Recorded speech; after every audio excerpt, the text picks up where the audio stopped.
কুকুর থেকে পূত পবিত্র আল্লাহ, আমি আপনার প্রশংসা আদায় করতেছি। সুবহান রাব্বিয়াল আ'লা।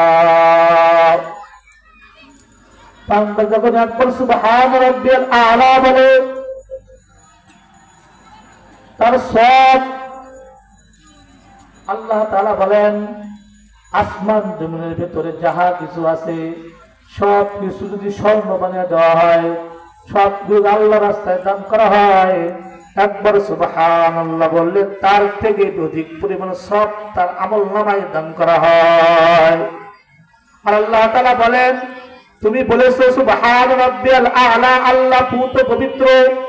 আমি তুমি বললো পবিত্র, না বললো পবিত্র, আমি পবিত্র আগেও ছিলাম, এখন আছি, ভবিষ্যতেও থাকবো। আউয়ালহু ওয়াল আখির ওয়াল যাহির ওয়াল বাতিন, আমি সর্ব অবস্থায় পূত পবিত্র। যেহেতু তুমি তোমার জবান দিয়ে আমার পবিত্রতার ঘোষণা করছো, যাও আমি আল্লাহ তাআলা আমার পবিত্রতা বর্ণনা করার কারণে আমি তোমার দিন থেকে সমস্ত গুনাহগুলোকে মাফ করে দিয়ে তোমাকে পূত পবিত্র বানায়া দিলাম। প্রশংসা আদায় করেছি আল্লাহ তাআলার, আল্লাহর লাভের জন্য না, আমি ব্যক্তির লাভের জন্য। পৃথিবীর সমস্ত মানুষ, সমস্ত ফেরেশতা, সমস্ত জিন যদি আল্লাহ তাআলার শুকরিয়া আদায় করা বন্ধ দেয়, আল্লাহ তাআলার কোনো সম্মানের ঘাটতি হবে না। যদি সকলে মিলে আল্লাহ তাআলার প্রশংসা আদায় করে, তাও আল্লাহ তাআলার সম্মান বাড়বে না। বাড়বে কি? যেই বান্দা আল্লাহ তাআলার প্রশংসা আদায় করবে, আল্লাহ তাআলা তাকেই দামি বানায় দিবেন। লাভও আমার, লসও আমার। যদি প্রশংসা আদায় করি, লাভ আমার, যদি না করি, লস আমার। আল্লাহ তাআলার কোনো ক্ষতি হবে না। সেজন্য নিজের অঙ্গ দিয়ে, দেহ দিয়ে আল্লাহ তাআলার শুকরিয়ার মাধ্যম হলো নামাজ, রোজা। তৃতীয় পদ্ধতি, ওয়ামিম্মা রাযাকনাহুম ইউনফিকুন, আল্লাহ তাআলা যেই সম্পদ আপনাকে আমাকে দান করেছেন, সেই সম্পদ দিয়ে শুকরিয়া আদায় করা, আল্লাহ রাস্তায় সম্পদ দিয়ে আল্লাহকে কি করা? রাজি করা, সন্তুষ্ট করা। আল্লাহ তাআলা এক আয়াতে বলেন, ইন্নাল্লাহা আশতারাহু মিনাল মুমিনিনা আনফুসাহুম ওয়া আমওয়ালাহুম বিআন্না লাহুমুল জান্নাহ। আল্লাহ তাআলা বলতেছেন, নিশ্চয় আমি আল্লাহ তাআলা তোমাদের জান এবং মালের বিনিময়ে তোমাদের নিকটে আমি আমার জান্নাতকে বিক্রি করেছি। কার বিনিময়ে? জান এবং মালের বিনিময়ে।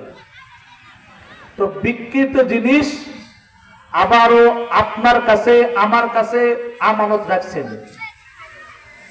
আল্লাহ তো আমার জান মালের বিনিময়ে আমার নিকটে জান্নাত বিক্রি করার পরেও আবার জান আমার নিকটেই রাখছে, মাল আমাকে দিয়ে রাখছে। কি জন্য? আইয়ুকুম আহসানু আমালা, দেখি না কে উত্তম আমল করে। আমানতের খেয়ানত কে করে, আর আমানতের আমানতটা কে রক্ষা করে? উদাহরণ দিলে বুঝবেন। একজন দোকানদারের কাছে গিয়ে এক বস্তা চাল কিনছি, কেনার পরে বলছি ভাই চালটা রেখে দিলাম, পরে এসে নিয়ে যাব। ওই দোকানদার ওই কাস্টমারের অনুমতি ছাড়া চাল বিক্রি করতে পারবে না, কোথাও দিতে পারবে না। তো আল্লাহ তাআলা বলেন, আমিও তোমার নিকটে আমার জান মাল বিনিময়ে জান্নাত বিক্রি করে আবার তোমার নিকটে আমরা রাখছি, দেখি তুমি আমার এই মাল, আমার এই জান তুমি আমার অনুমতি ছাড়া খরচ করো না আমার অনুমতি নিয়ে খরচ করো। এটা শুধু আল্লাহ দেখবে। যে আল্লাহ দেওয়া জান, আল্লাহ দেওয়া মাল, আল্লাহ রাস্তায় আল্লাহর হুকুম মতে খরচ করা, এটাই কি হুকুম মানলে এটা কি হবে? আপনার আমার জন্য তাদের ওসিলা হবে। এই জন্য শুকরিয়া আদায় করবো জবান দিয়ে আল্লাহ তাআলা শুকর আদায় করবো, সুখে থাকি দুঃখে থাকি সর্বশেষ আলহামদুলিল্লাহ বলবো, এবং নিজের জান দিয়ে বেশি বেশি ফরজ তো করবই, বেশি বেশি নফল নামাজ পড়ার চেষ্টা করব। ফরজ রোজা তো করবই, বেশি বেশি নফল রোজা করারও চেষ্টা করব। ফরজ জাকাত তো দেব, এরপরও বেশি বেশি নফল দান সত্য করারও চেষ্টা করব। তো আল্লাহ তাআলা আমাদের সকলকে মৌখিক, শারীরিক এবং মালি ভাবে সর্বপ্রকার ভাবে শুকরিয়া আদায় করার তৌফিক দান করুক। আল্লাহ তাআলা আমাকে আপনাদের সবাইকে কবুল করুক। আসসালামু আলাইকুম ওয়া রাহমাতুল্লাহি ওয়া বারাকাতুহু।